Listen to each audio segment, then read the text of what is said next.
Xin chào các bác yêu thích bật lửa Zippo của Deva Shop. Deva xin giới thiệu cho các bác mẫu bật lửa Zippo mạ bạc. Chủ đề là cá vược đen. Cá vược đen. Đó.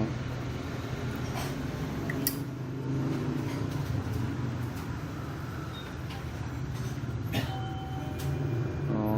Chi tiết sản phẩm rất là đẹp.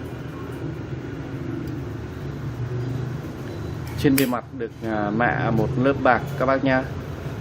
Trên bề mặt con này là mạ bạc. Còn phía trước nó là cả bạc luôn các bác ạ. Đó.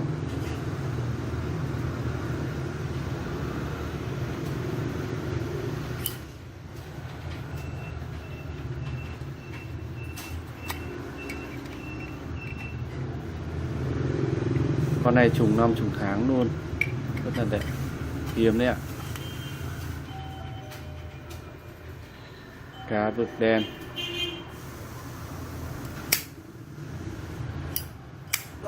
Bác nào thích môn thể thao câu cá hoặc là những trò giải trí như câu cá thì có thể dùng con Zippo này. Đó, rất là đẹp.